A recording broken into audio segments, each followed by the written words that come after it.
Hey everyone, welcome back to the Celestial Café. Today, I guess I'm hosting the episode and we're going to talk all about people, places, and things. That's decided. No way. That's what I decided to talk about, right? Yeah. Maybe also some stuff. All right. We're really feeling crazy. I like all of those things. Those are all interesting to me. Yeah. So, yeah, I guess this is just going to be like a hodgepodge of my magical thoughts and what comes out. What comes out. I guess to start off, we had a question Kiki Beth asked me that I talk in the past in current, I suppose. I have talked in the past about having a spiritual connection to New Zealand, and she was wondering if I could share more about that and just spiritual connections to places in general. I kind of wanted to talk about because I definitely have like a strong connection to New Zealand. That was where I had like my spiritual awakening that I denied like my entire life up until that point, and I can't really explain exactly what it was other than just like a feeling. Like I was in New Zealand and I was like, my soul feels at home here. Like it just felt right. And this is after years of living in Chicago where I do not feel right here. So to go somewhere that I never thought I would go, always wanted to, but you know, it's fucking expensive getting there. So I never thought I would actually go there, and just having this just like a puzzle piece fitting into place. I have a question. Have you ever looked at your astrocartography? That was actually what I was going to talk about, because you mentioned this like a couple of years ago, and I don't know much about astrocartography, but I did look up my chart, and it's funny because my Venus line is right over New Zealand, and it's actually like right over the very top of the South Island, where the South Island and the North Island, like they don't actually touch, but like they're very close to each other. It's right there. And my literal heart line, my Venus line is over New Zealand. Also, I pulled it up because I wanted to talk about this. Also, my Mars and your Chiron. Chiron. Oh my god, stupid Chiron. My answer to this question that you had regarding like where your soul home, mine's right here. Where I'm living. I was meant to grow up here. I was meant to live here. I'm meant to put my roots here. And my moon line is directly down where I live, in Pennsylvania.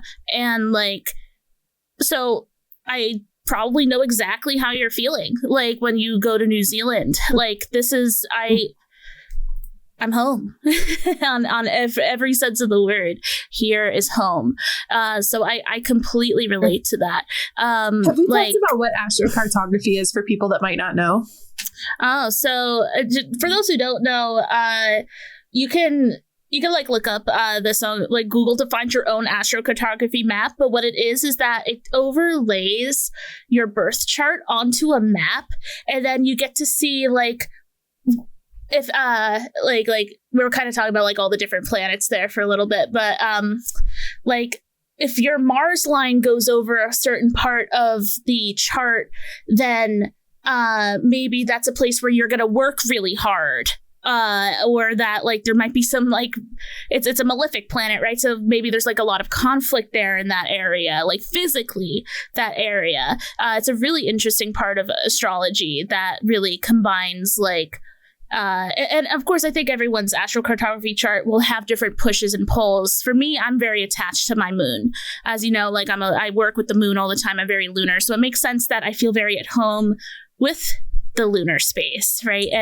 But I think in general, the moon is like your inner world. It's where you feel safe. It's where you feel comfortable. It's your emotions. So I think a lot of people would naturally align with their moon line, as we call it in astrocartography. And you could just put in your birth date, look up at astrocartography, like map generator, and you can kind of follow the lines around the map and kind of see where everything lands. It's very fascinating and kind of a more modern astrology method that we've been using as astrologers, just because, God, we have useful. The ability now. Yeah, it's super useful. I know a lot of people who have chosen jobs based upon where things land for astrocartography. It's very interesting, and where to move, where to go on vacation. It's a really cool and interesting part of astrology. But that's besides the point. I was just curious. So your moon does land on New Zealand, and I think that checks out, right? Like, just it being a place that feels at home. Yeah. And it's interesting because if you look at my chart, like, I don't have a lot actually in the US. No, you don't. It's like, am I supposed to be here? No, but I'm here. It's okay. Nothing going over Chicago for you. No, I am definitely not supposed to be in Chicago. And I think that's the other thing that I wanted to talk about was just like being very tied to like the spiritual connection to locations. Just in general, like maybe I don't have any strong astrocartography in Massachusetts, but I have such strong roots in Massachusetts that like my soul literally just like wants to go back there, because like my family has been there for 400 years. My family has not left like this little area of Massachusetts for 400 years. And then I left. And since I left, I've just been wanting to go back. And I'm just like it's one of those, the more I get into like ancestral work, the more I feel it too. And just how hard it is to be so far away from that. And just like, I'm really hoping that I can move this fall and get back there. And I feel like my practice is just going to transform completely once I am. First of all, it's going to be a lot more nature-based than urban-based. It's going to be a lot more going out into the forest and talking with the forest spirits that I grew up around and knew as a kid. Exactly. But honestly, just in general, like if you ever find that, like if you ever go somewhere and you're like, wow, like why does this feel so different to me? It's really interesting to just like look into that, and maybe it's astrology, maybe it's just like, maybe it's actual like familial roots. Maybe there's something calling you there for that moment. I find it really interesting because for Shady's episode, we talked all about her area that she's living in and going to be exploring, and she's really excited about that. And I feel like just in general, it's a fascinating topic that we don't really talk about a lot of actual location roots. Magic. Well, I think partially like we're content creators and we don't want to dox ourselves, but I don't know. Like I was definitely going to bring up like the Appalachian Mountains in specific. Like I was born in Texas and I grew up in the Piedmont of North Carolina. So like the Flat Plains area, and my parents moved up here to the Appalachian Mountains about 10 to 15 years ago. I can't remember exactly. And I came up to visit them, and it's a lot like you said at the very start of what you were saying. Like it just felt like home in a way that is not there's not words you can put it into. It just felt right. It feels like I belong here. There's a part of me that was always supposed to be here and didn't even know it, and it's like a puzzle piece like this. It suddenly everything makes sense and it fits together, and I don't know. For me, it's that's like I don't know. I lived up here for about 2 years maybe. And then I moved back to the city life that I was living in up toward the northern end of North Carolina. And I was there for about another 2 years before I was just so miserably depressed. And I was like, I have to go back to the mountains. There's a bumper sticker I always buy to send people out that says, the mountains are calling and I must go. And another one says, I yearn for mountains I have never even seen. And that phrase specifically, like, I like to send that to people who, you know, like to watch my content and like kind of like live vicariously with the mountains. But also, like, that's what it felt like once I got here. It's like I was yearning for this and I didn't even know it. And I'd never seen this place, but it just feels, there's a nostalgia that's hard to explain, and a belonging. On my Discord profile, it's I have the quote, I want to see mountains again, Gandalf, mountains. And it's like, because New Zealand and everything, but also where I grew up, there's mountains there too. Like there's the ocean, there's the mountains, and there's the forest, and it's all right there. And I miss it so much. But it's really like that feeling. Like I've traveled a lot. Like I've traveled almost every state in the country. I've been to 39 states. I've been to many different countries. I've traveled a lot, and like I've liked places. I loved Scotland when I was there, but like it was great, but like it did not hit me the same way. Like when I went to New Zealand, it was like it like was so powerful that it's like knocked the wind out of you, because it's just like, wow, I did not know I was missing this. And here it is. And that's interesting too. Like, I'm not well traveled at all. I haven't gone beyond like the furthest I've traveled, and like keep in mind, like I born and raised in Pennsylvania. Like the furthest I've gone is like Kentucky. And I've been to Chicago once. Like, so that's all you need. You only need to go to Chicago once. Actually, true, unfortunately. Especially when I got New York City, like right near me. Like I get all my city goodness from NYC, one of my favorite places in the world. But it must also be interesting being so well traveled and being able to really pinpoint those like really, really special places, especially when you have such a long laundry list of places you've been.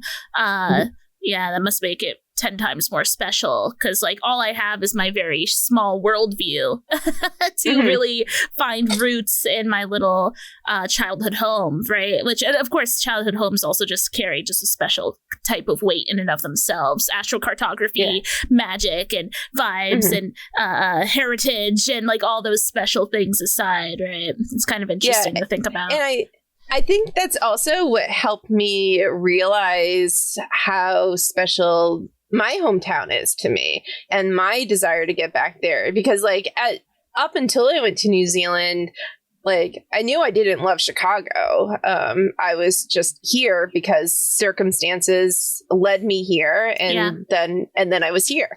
I knew I didn't want to live the rest of my life here, but I didn't.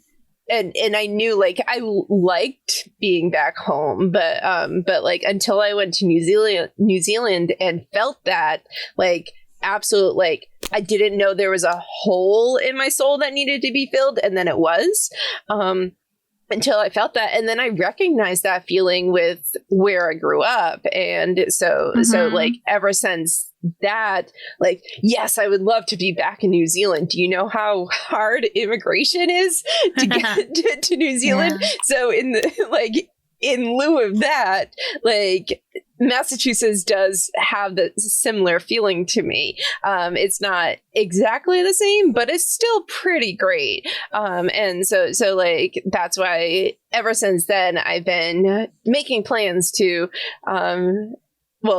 get my degree and then go back east. So hopefully that's like what I'm working on, and hopefully we'll be going back home and having just like that soul changing experience back there. And one would hope I can get back to New Zealand one day.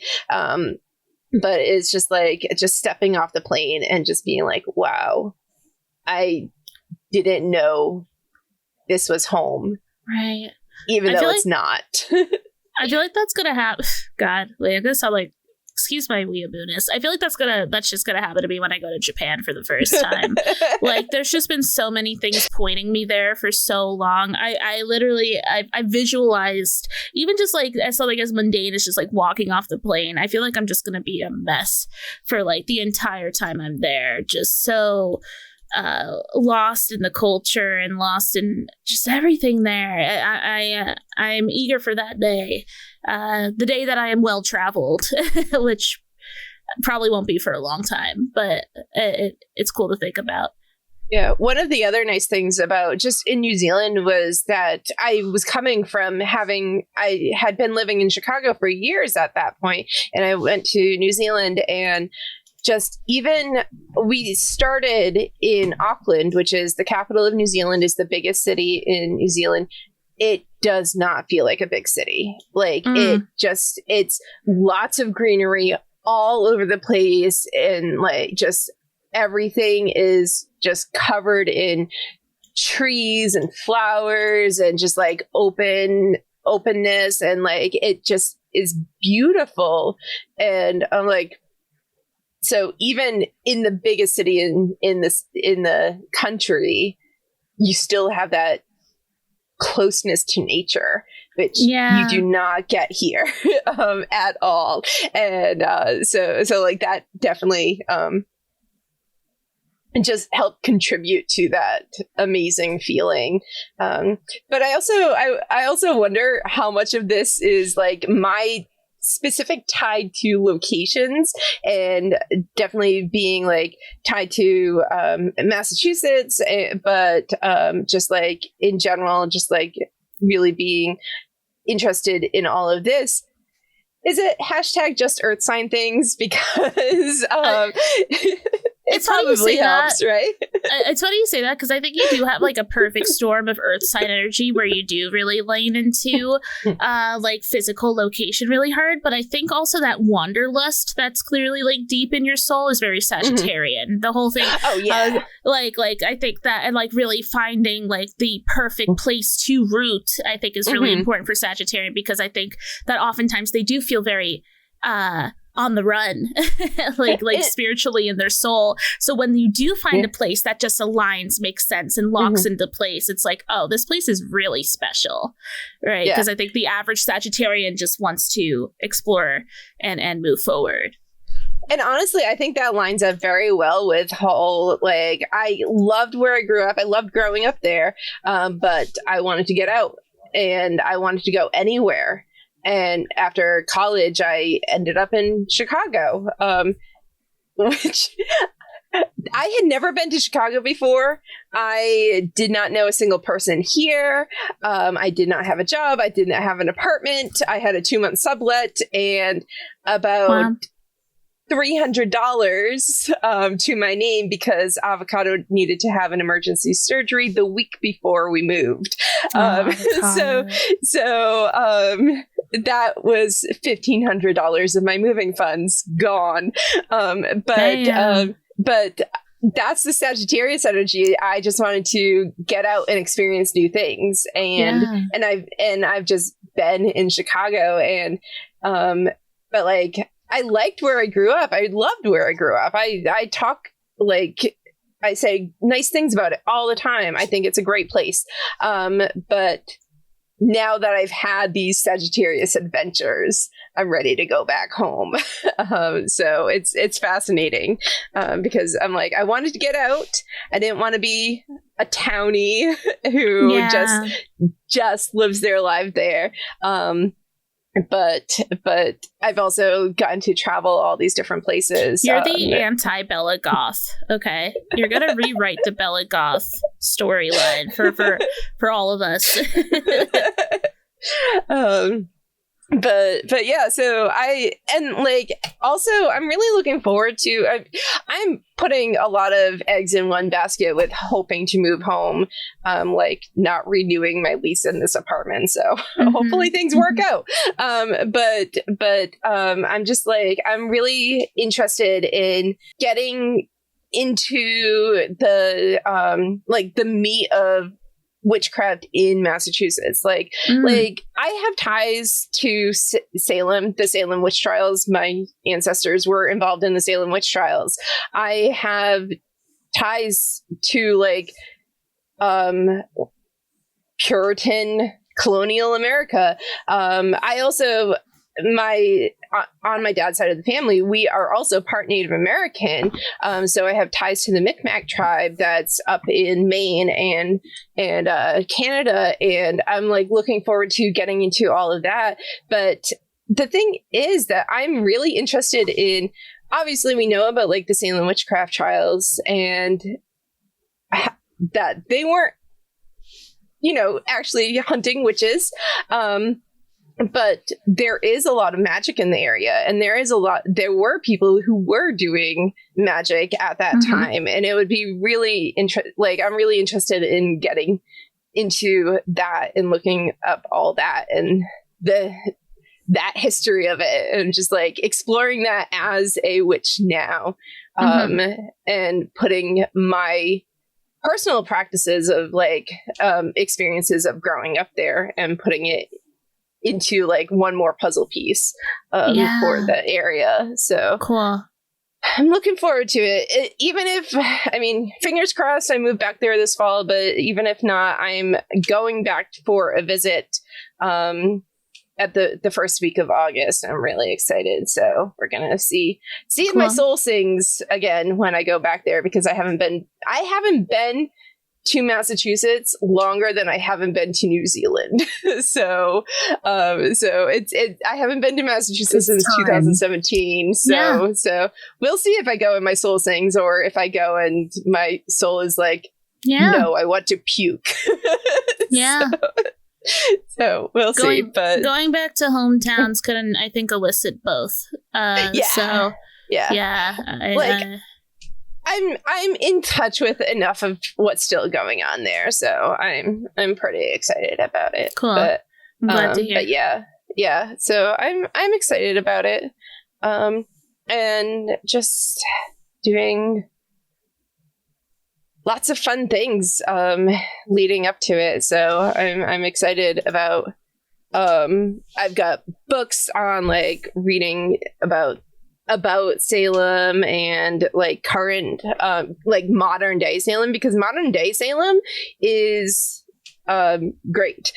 My sister actually lives in Salem now, and it's like it is such a radical place to live now. It's like the community of Salem kind of deliberately took the history of the witch trials and turned it on its head to make it a super progressive place, and like the forefront of like the fight for LGBTQ rights and right and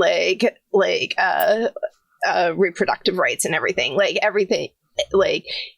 it is really important in that town. So I'm excited to just go and explore and be like, just with fresh witch eyes, because I haven't been there since I was in high school. So and see what it's all about. But that's what I've got coming up on my plans for life, I guess. And that's all triggered by it's all triggered by my visit to New Zealand, and just like, and honestly, like, I'm here on Celestial Café because of that visit. Like I talk a lot about how I was raised with a lot of witchcraft practices and magic, and my dad was pagan, but I didn't really accept it until I went to New Zealand. Like, I dabbled and I hopped over like the path and I'm like dipped my toe in over here and like went to like full moon gatherings and thought that was completely normal. But then when I went to New Zealand and I was like, I need to get into this. And I was like, this is what I should be doing. This is what feels right. And that's just, New Zealand in general just feels right. And so that's what That's what New Zealand did to me. So I hope that answered Kiki Beth's question. I did realize we were starting to record my episode at 9:00, which is when Felix starts crying for dinner. That she gets fed at 10. She gets fed at 10. So do you want some treats to shut you up? But yeah, I didn't realize that was going to happen. What a funny Where are you? I know, it's so like throatal. Okay. So good. I just threw a whole handful of treats on the floor for her. So. There we go. But, Lucky day. I do love it when like animals, how they make sounds. Like some animals just sound like a person trying to make an animal sound instead of like coming from the actual animal. Felix doesn't actually know how to be a cat. She just learned from TV, I think. So I guess I'm curious. So Dukesley talked a lot about like her soul is where she lives, but have either of you felt that about places? Or I know, Shady, you were just looking at your astrograph. So yeah, I looked at it. There's definitely something like hover. I actually don't know the first thing about reading astrocartography. So to me, it's like, wow, there's nothing happening in like the United States, so I don't know I don't know how to deal with this because it's likely none of us should be here. It's likely I'm never leaving the United States, so I don't know what I'm going to do with this information. But yeah, you got a lot of stuff in the Midwest. Okay, see, I don't know how to read it. That's what I mean. Yeah, I don't know. We should switch places. I don't know. I'm not really interested in leaving where like I don't really want to go any further west than I am. I like the East Coast a lot. I like the East Coast vibes, but me too. I don't know. It's like I was saying, like there's something about the Appalachian Mountains, the Smoky Mountains specifically. I don't know. I resonate with that like fiddlesticks country bullshit. I don't know what it is. Even all the way down to like Alabama, Florida. Like there's the southeast United States feels unfortunately like where my redneck ass belongs. I guess like, I'm not really a redneck, but I guess if you met my family, you might think we're definitely fucking southern southeastern motherfuckers. But I don't know. I guess I've always had an affinity for Japan. And we can call that weeabooism, but where did that originate from? You know what I mean? It's specifically Japan. And I've definitely been very attracted to like Italy and Rome. And then of course like Egypt. So there's like several like major areas that I have had like really strong emotional callings to that did not originate from anywhere that I can discern. I guess like if I really want to get down to it, Japan probably did come from like I started watching anime and I got more fascinated with Japanese culture through that. But the other ones, I guess probably specifically Roman, because I think I could probably, if I really pushed myself, I could probably link the Egyptian. I don't want to say this. The Egyptian love to Yu-Gi-Oh. Gulp. But the weeaboo strikes again.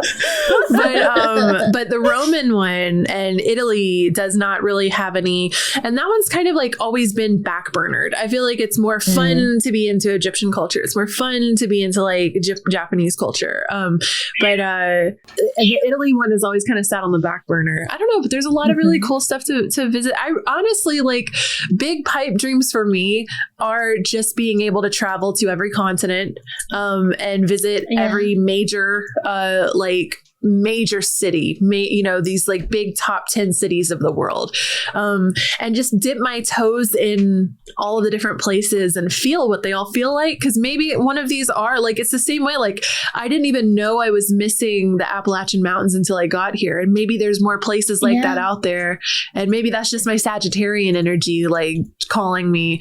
But, I think that location-based magic is, y'all know I'm always trying to do these like esoteric conspiracy type of things. But when we get to like Earth chakra, and I forget the phrase for it, ley lines and energetic pulse points of the world. And when we think about like specific areas of the world that have always been warred over, like claim of the land, that aren't directly related to like minerals or resources in the land.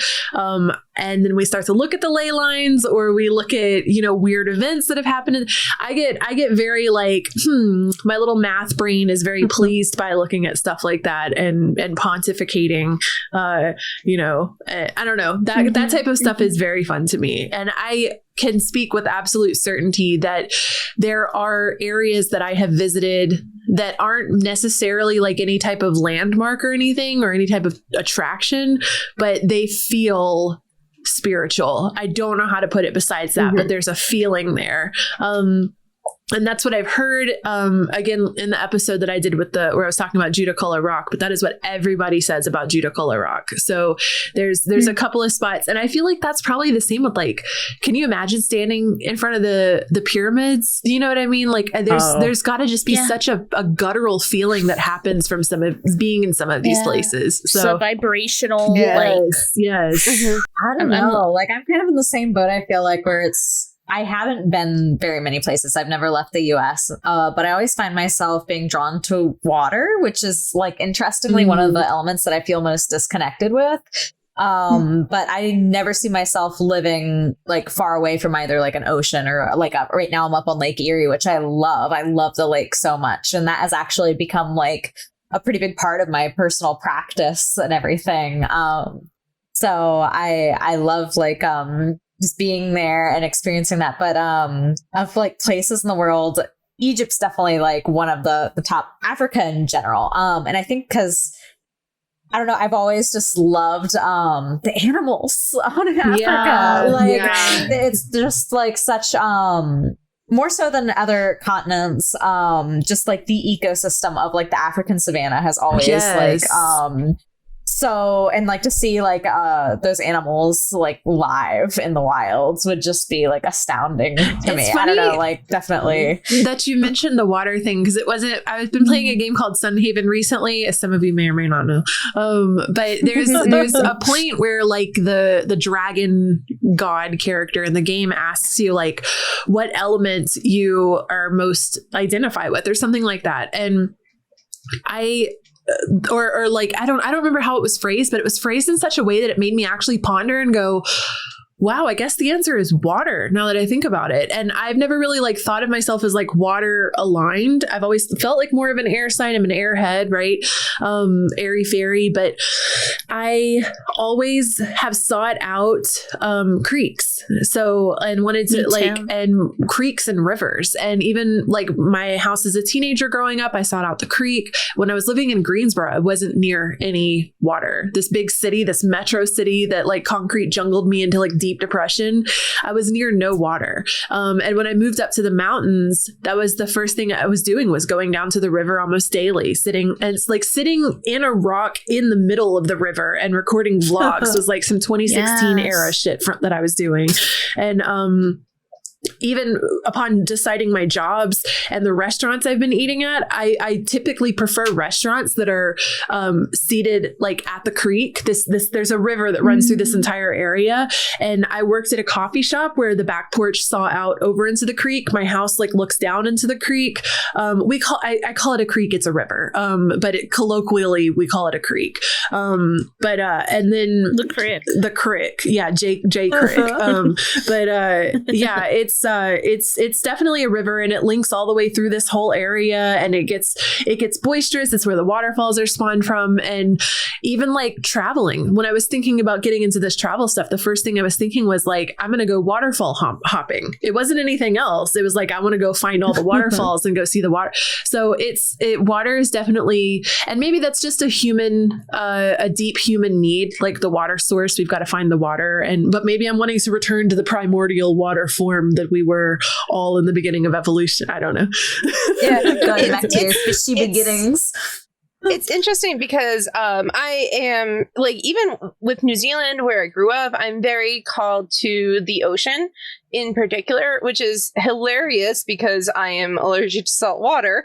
So I break out in hives if I go to the beach. Oh, no. I don't even have to go in the water. Just the air is so densely concentrated. But I am so called to it. Like, I live on Lake Michigan. It does shit for me. Like, I like it fine, but like spiritually it does nothing. But it's also how I see like the balance in my chart. Like, I have balanced air, no air, earth, water, and fire. And it's like, where I grew up was 20 minutes from the ocean, 30 minutes to the mountains. And like, I loved both of them. I love going to them, love going hiking, and I can't wait to go back to that. And I think that is going to be a big part of my practice if I do move back. I'm excited. I mean, I'll have to take Claritin a lot, but I'm excited to make like going to the ocean more of like a thing, because I didn't so much when I was growing up. I mean, even medical reasons aside, but it's interesting because like I talked about this on a previous episode that my mom is totally a sea witch, and she does not practice witchcraft. She does not like do any of this, although she's been more interested since I've talked about it, but she gets her energy from the water. And I'm like, I think a lot of that is passed down from her, and I'm excited to like get back to there and explore that. And I like how much of that is like internal and how much is that is like my actual roots in that place. And I think that's going to segue into the brief aside. One thing, I just wanted to let you know that I suck at reading maps. So you're right. Oh. It was not your moon line. Oh, no. I don't know where the hell I'm looking. You're right. It is your Venus that is over New Zealand. I was like, it's orange. It's Venus. Right? No, I'm a dumbass. I don't know my geography, but I've just learned. I've been educated. Did you just find New Zealand? I found it. It's right there. I see it. I was looking at the wrong mass of land. Just American geography. But I also want to say, not only is your Venus there, but so is your Jupiter line and your North Node line. Yeah, I thought it was Jupiter, and that was Venus, the one I couldn't. Jupiter, North Node. That was the one I couldn't figure out. The North Node. You're meant to be there, for sure. Yeah. And you're also meant to be in Japan a little bit, so maybe you can come visit me. Well, I was supposed to go to Japan in 2020. Okay. Rest in peace, pandemic. Yeah. But so, so back to the conversation about water, and this is going to be the brief segue into my future content. Is going to be very book focused. I am going to be doing a lot of book talks, book reviews, listicles, kind of things. And I don't know when I will be reviewing this book, Water Witchcraft, but I have this copy to give away because I have an extra copy. So I will be doing. This is going to be near the front of the list, but it's not going to be the first book. But I will have a copy to give away of this book. What the heck? Cool. So yeah, I have. You heard I have 2 it here copies. first, folks. So I've had it for like a year, and I've been meaning to review it so I can do a giveaway. So I'm finally committing to it. Okay. So check that out. Check it out. I'll have a review up sometime in the fall for that, because it is a good book, especially if you want to get into water magic, and also it's not reliant on actually having a major body of water near you or anything. It's like nice. Even if you don't have any water, you have water in your sink that you can use. Yeah. So you got water in your own body. Haven't y'all ever seen Constantine, where he literally fills a bucket with water and transcends to hell? Like, let's go. You should watch Constantine, first of all. Tilda Swinton. Wow. Okay, goodbye. Great. Can confirm. That's a great movie. Definitely watch. Okay. Also, if you've watched the new Sandman, rewatch Constantine or watch it for the first time because they are connected. They are. Yeah. Yeah. Confirmed. But yeah, so New Zealand, amazing place. And that's the reason I'm here, because it changed my life so much. So Cool. Knock the wind out of me. But yeah, so if you ever go somewhere that you have a spiritual connection, I feel like you will know it unless you're completely out of touch with your spiritual side. Which, granted, there are people, but I think most people listening to this probably aren't. But We can only hope. but yeah, that's it from me. So I guess anything else? No? Okay. I guess next week we'll be talking with Panthera. Yeah. Yeah. Do you What want to are we say going to be talking about, Panthera? the episode topic? It's the best name ever. Say it. We're gonna be talking about stones and bones. What? Cool. Yes. Yes. All the fun, Very creepy, cool. earthy things. Let's go. All right. So, Fuchsia, where can everyone find you? So I will be actually starting with writing a blog starting in July. So probably by the time this episode goes up, I will have my first post on my website, lunarlibraries.com.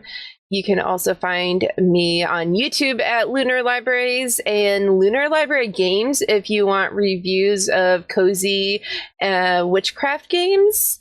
I'm doing a lot of witch games. I'm really excited. I just got a review copy of Wildflowers, which is super witchy and fun. Yeah, cute. So I'll be working on the review for that and getting that up soon. And so Lunar Libraries. And I have an Etsy shop that has candles. We'll be having runes and some more handcrafted stuff going up this fall at Lunar Libraries, etsy.com/shop/Lunar Libraries. Nice. Okay, well, thank you everyone for listening. I guess we'll see you in next week's episode. Take care. Bye. Goodbye.